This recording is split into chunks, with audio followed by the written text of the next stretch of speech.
in January 20 as President Trump enters the White House. Before I take office. All hell must be paid if they don't release the hostages. You know what that means, don't you? Well- Do I have to define it for you? Look, all No, I know hell you're not will gonna break out. telegraph If what- those hostages aren't back, I don't want to hurt your negotiation. If they're not back by the time I get into office, all hell will break out in the Middle East. Can you elaborate? And it will not be good for Hamas, and it will not be good, frankly, for anyone. All hell will break out. I don't have to say anymore, but that's what it is. And they should have given them back a long time. They should have never taken them. But I tell this, I don't want to hurt the negotiation. If the deal isn't done before I take office, which is now going to be 2 weeks, all hell will break out in the Middle East. Okay? Thank you, Mr. President. You've done a great job. Thank you. Can you tell us what you said to Prime Minister Netanyahu in your call on Saturday? Yeah. And have you spoken to President Putin since your election? Well, I'm not going to comment on the Putin question, but I will comment on Bibi. We had a very good talk. We discussed what is going to happen, and I'll be very available on January 20th, and we'll see.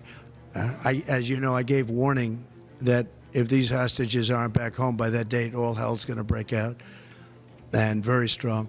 Mr. Netanyahu, about a ceasefire deal, you said if they don't have one by the time you take office, there will be hell to pay. We're going to see what happens. Have you spoken to President? Do you have too much They better let the hostages come back soon. All hell will break loose in Middle East if no deal. If won't be good for anyone. But Trump has given no indication what he has in mind if his threat doesn't work. And it's hard to see what his options are. The situation in Gaza is already too dire for Palestinians living there. Truth is, all hell will break loose is a phrase commonly used by President Trump in different scenarios to scare opponents. The more he uses it without results, the less effective and threatening it becomes. And the bottom line is that if it doesn't work with Hamas, then Trump will find he has few options beyond painstaking negotiation and diplomacy, which might actually be starting to yield result.